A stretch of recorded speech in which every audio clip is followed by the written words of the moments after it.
UK ने अपनी work visa policies के लिए बड़ी हद तक चेंजेस का ऐलान किया है। 9 अप्रैल 2025 से इंग्लैंड में केयर वर्कर्स जो कि वर्क वीज़ा पे इंग्लैंड जाते हैं, चाहे 3 साल का वर्क वीज़ा हो या फिर 5 साल का वर्क वीज़ा, उनके एम्प्लॉयर के लिए ज़रूरी होगा कि वो बाहर के ममालिक से बंदे रिक्रूट करने से पहले इंग्लैंड में मौजूद उन लोगों को जॉब देने की कोशिश करें जो कि ऑलरेडी डिफरेंट वीज़ा राउट से यूके आए हुए हैं। इस इकदाम का मकसद इन तरकिन वतन कारकुनों के लिए मुलाजमतें फ़राहम करना है जिन्हें यूके पहुंचने के बाद इस्तेसाल और बेरोज़गारी का सामना करना पड़ा है। एम्प्लॉयर्स के लिए ज़रूरी होगा कि वो कंफर्मेशन फ्रॉम रीजनल पार्टनरशिप्स हासिल करें और ये शो करें कि उन्होंने पूरी कोशिश की है कि यूके में मौजूद उन्हें और कोई बंदा नहीं मिला जिसको वो केयर वर्कर की जॉब ऑफ़र कर सकें। इसके अलावा बहुत से ऐसे अफराद जो कि दूसरे वर्क वीज़ा राउट्स पर भी यूके गए हुए हैं, वो भी अगर 3 माह कम अज़ कम अपने प्रीवियस एम्प्लॉयर के पास काम कर चुके हैं तो केयर वर्कर एम्प्लॉयर उनको अपने पास भी जॉब देने के लिए अहल होगा। इसके साथ ही केयर वर्कर्स के लिए कम अज़ कम सैलरी 11 पाउंड 90 से बढ़ाकर 12 पाउंड 82 फ़ी घंटा हो गई है,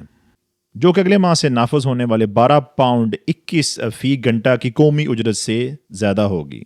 नई रूल्स और रेगुलेशंस का ऐलान करते हुए माइग्रेशन मिनिस्टर सीमा मल्होत्रा ने कहा कि बहुत सारे केयर प्रोवाइडर्स ने पिछले कुछ सालों के दरमियान फॉरेन केयर वर्कर्स को अपने यहाँ भर्ती किया है, लेकिन वो उन्हें काम देने में नाकाम रहे हैं और इस वजह से उनका इस्तेहसाल भी किया गया और उनको प्रॉपरली जॉब्स प्रोवाइड नहीं की गई। गुज़िस्ता 2 से 3 सालों के दरमियान यूके में केयर वर्कर्स जो प्रोवाइडर हैं उनको बहुत बड़ी तादाद में ज़रूरत पड़ी है गैर मुल्की कारकुनों को रिक्रूट करने की, ख़ास तौर पे ब्रेक्ज़िट के बाद। UK charity skills for care के मुताबिक आज़ाद निगहदाश्त फराहम करने वालों ने 2023-24 में 1,05,000 बैरून मुल्क कारकुनान भर्ती किए, जो कि 22-23 में 80,000 और 21-22 में सिर्फ 20,000 थे। इससे मुराद ये है कि 2021 से लेकर अब तक non EU migrant care workers की तादाद यूके में डबल हो चुकी है, यानी 1,40,000 से बढ़कर 3 लाख।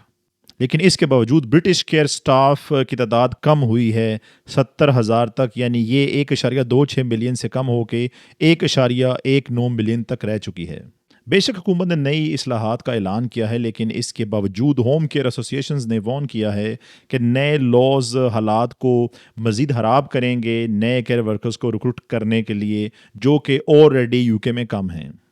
यूके में गुज़िस्ता साल आइडेंटिफाई किया गया कि 1 बिलियन पाउंड का गैप है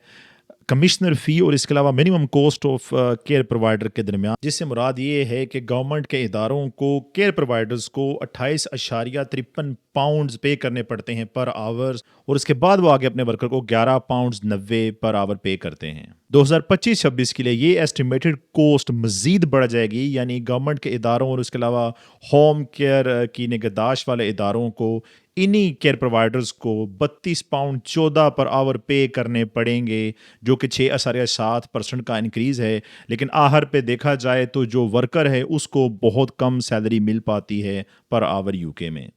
फ्रेंड्स, यूके ने ऑलरेडी पिछले साल पाबंदी लगा दी थी कि केयर वर्कर्स अपने फैमिली मेंबर्स को स्पॉन्सर नहीं कर सकते यूके में, जिसके बाद बड़ी तादाद में कमी आई थी केयर वर्कर्स के लिए वीज़ा हासिल करने में। चूँकि बहुत से केयर वर्कर खुद पढ़े लिखे नहीं होते थे, अपने साथ कोई ना कोई बंदा या औरत मिला लेते थे, जिसके बाद वो यूके का केयर वर्कर वीज़ा हासिल कर पाते थे। सीधा सीधा ये स्कैम था और इसी वजह से बहुत से अफराद यूके आने के बाद जॉब हासिल ना करने की वजह से बहुत बुरे हालात का भी शिकार हो चुके हैं। यूके की ये नई पॉलिसीज़ कम अज़ कम